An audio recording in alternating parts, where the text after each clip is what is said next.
이제 암이라는 것은 비정상적인 세포들이 어떤 통제를 벗어나서 꾸준히 성장하고 또 전이되는 특징을 보이는 병이라고 볼 수 있습니다. 자기소개 부탁드립니다.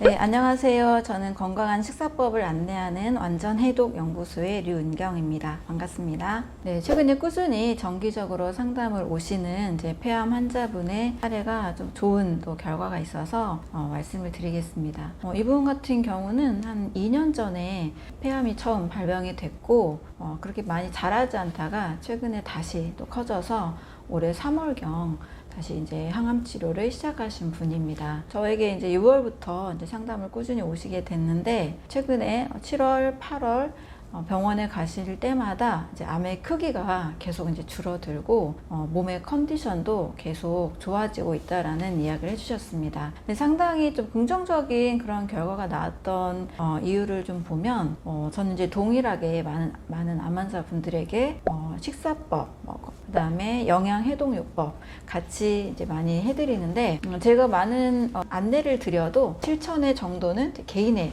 역량에 달려 있잖아요. 제가 항상 이제 교감신경을 끄고 부교감신경이 항진되게 하는 감사합니다라든지 호흡법이라든지 마음에 좋은 호르몬을 분비하는 여러 방법들을 안내합니다. 근데 이것을 굉장히 잘 지키셨던 분이셨어요. 식사법이나 운동이나 그다음에 이제 영양해독요법은 비슷하게 다들 잘 실천을 하시는데 마음의 영역만큼은 실천하는 게 많이 이제 다르시더라고요. 근데 이분 같은 경우도 여러 가지 잘 실천하셨는데 특히 연구실에 오실 때마다 항상 밝은 표정으로 웃으면서 오시는 분 중에 한 분이세요. 그래서 이분은 왠지 치료가 되게 잘 될 것 같다, 호전이 되게 잘 될 것 같다 라고 생각을 했는데 역시 이제 병원 가실 때마다 사진을 찍을 때 계속 사이즈가 줄어들고 있고 체력 상태도 계속 컨디션도 계속 좋아지고 있는 이제 호전 사례를 보여주고 계십니다. 국립암센터에서 암을 연구하고 깨달은 것은 무엇인가요?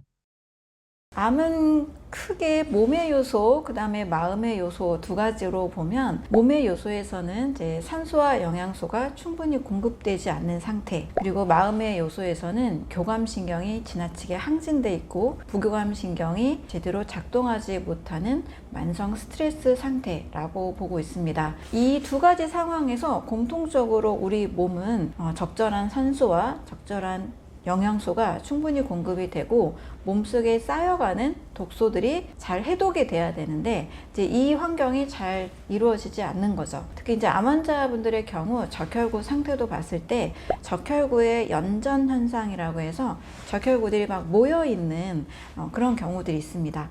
여러 이제 혈액 상태가 끈적해지거나 단백질이 너무 많다거나 독소가 너무 많은 상황에서 또 염증 상황에서 적혈구들이 이렇게 아무래도 모여 있다 보면 몸속 전체에 이 산소를 충분히 보내줘야 되는데 그 역할이 제대로 이루어지지 않고 또 영양소도 마찬가지가 되는 거죠. pH 페이퍼로 체질을 검사했을 때도 산성 체질이신 분들이 사실 많이 계셨습니다. 그래서 우리 몸에 암이 생길 수밖에 없는 환경이 됐기 때문에 내 몸의 세포가 암세포로 바뀌어서라도 내 몸에 충분한 산소와 영양소를 공급해 주려는 살기 위한 어떤 임시 방편이다 라고도 볼 수가 있는 거죠. 충분한 산소와 영양소 그리고 독소가 제거되고 부교감신경과 교감신경이 잘 작동이 되는 적절하게 스트레스가 잘 제거되고 편안한 마음 상태가 유지되는 환경, 이 환경을 목표로 한다면 암이 줄어들고 사라지고 또 치명적인 위협을 가하지 않는 상황으로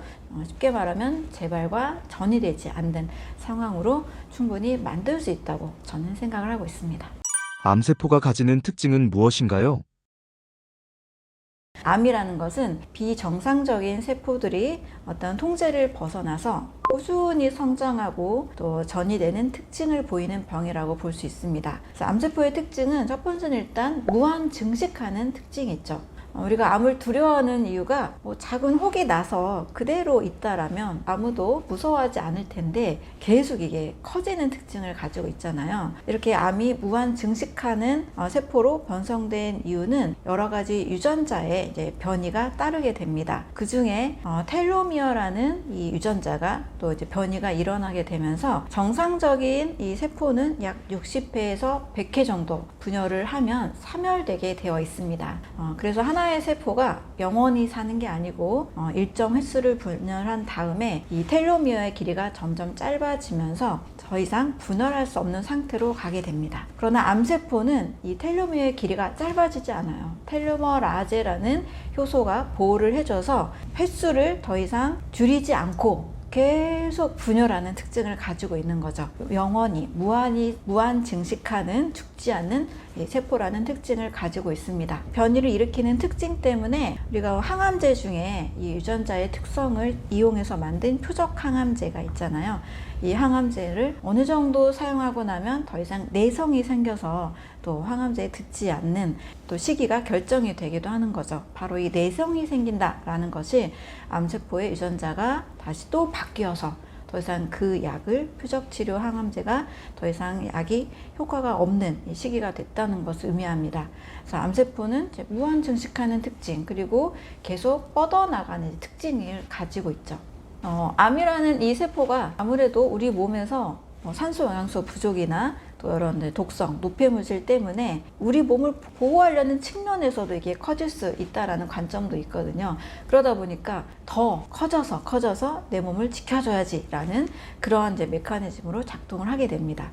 그래서 주변에 혈관 신생을 계속 혈관을 만들어가고 암세포가 성장하는 그 미세 환경들을 계속 조성을 하면서 주변 조직으로 또는 림프로 또 다른 장기로 계속 이제 전이되는 그런 특징들이 있습니다. 사실 암 환자분들이 처음 발병이 시작된 연기나 1기 이 크기가 아주 작을 때는 이제 크게 걱정을 안 하시지만 이제 시기가 계속 이제 시간이 흘러가면서 림프로 전이되거나 다른 장기로 재발이 됐을 때 이럴 때 많이 이제 두려움에 휩싸이게 되시잖아요. 그래서 암 환자의 이 사망은 처음 발병한 그 암에 의해서 사망하는 경우보다 전이 재발이 돼서 사망하는 사례가 90%가 넘을 정도로 가장 많은 것으로 통계가 나와 있습니다.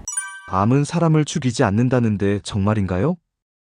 암이 진행이 되려면 암이 한마디로 더 커지려면 어떤 유전자 돌연변이 그 이상의 환경을 필요로 합니다. 암세포가 그 자신만의 있는 공간에서 있는 것으로 만족하지 않고 계속 더 전이되고 퍼져가는 현상이 일어나잖아요. 이것을 위해서 우리 온몸의 면역계, 신경계, 내분비계, 호르몬에 관련된 것들, 또 면역세포들, 또 여러 신경작용들이 암세포가 계속 성장할 수 있는 그 환경을 계속 만들어 간다는 거죠. 작게는 종양 미세 환경이라 그래서 세포가 커질 수 있는 주변 환경들을 계속 조성을 해갑니다. 새로운 혈관도 계속 만들어 가고 주변으로 뻗어 나가고 또 림프로 또 침투를 해서 계속 세력을 키워 나가게 되는 거죠. 근데 이 현상을 단순히 돌연변이 때문이다 라고만은 보기 어려운 거죠. 우리 몸이 계속 암세포가 커갈 수 있도록 면역세포들이 더 역할을 하지 못하게 만든다거나 암이 커질 수밖에 없는 그런 특정 호르몬이 분비가 된다거나 또 유전자가 계속 더 강하게 발현이 된다거나 이런 식으로 온몸이 암세포의 성장을 지원하는 측면이 있게 됩니다. 우리 몸은 항상성을 유지하려는 특징을 가지고 있어요. 예를 들면 추운 곳에서는 체온이 막 떨어지니까 몸에서 열을 막 발산하면서라도 체온을 유지하려고 하죠. 또 너무 더운 곳에서는 땀을 막 내서라도 체온을 떨어뜨려서 외부 온도로부터 우리 몸이 무한히 이 체온이 올라가는 현상을 막습니다. 나트륨이 너무 많을 때는 이 칼륨을 우리 몸에서 계속 만들어서 칼륨과의 이 펌프 작용을 해서 이 체액을 어느 정도 조절을 하려는 특징들을 가지고 있죠. 이렇게 체온이며 미네랄이며 호르몬이며 여러 작용들이 우리 몸이 살아가기 위한 환경을 계속 어떻게든 만들어 갑니다. 이것을 이제 항상성 유지, 호메오시스다 이런 얘기들을 하는데요. 이런 관점으로 봤을 때 역시 암이 혼자서만 계속 커져가는 것이 아니라 주변의 도움을 받아서 면역계, 신경계, 내분비계 도움을 받아서 커져가려는 특징을 가지고 있기 때문에 이것은 몸이 살기 위한 시스템으로 계속 가려는 방향이 아닐까라는 하나의 이런 관점들도 있습니다. 그래서 현대 의학계에서는 이 관점을 깊게 생각해 보지 않지만 어떤 몸 전체의 환경으로 봤을 때 암이 나를 죽이기 위해서 하려는 게 아니고 여러 독성 때문에 림프 폐색이나 몸에 쌓여있는 산소 영양소가 공급이 안 되는 환경 때문에 커져서 우리 몸을 지원하려고 한다, 지켜주려고 한다라는 이러한 재미있는 관점도 있습니다.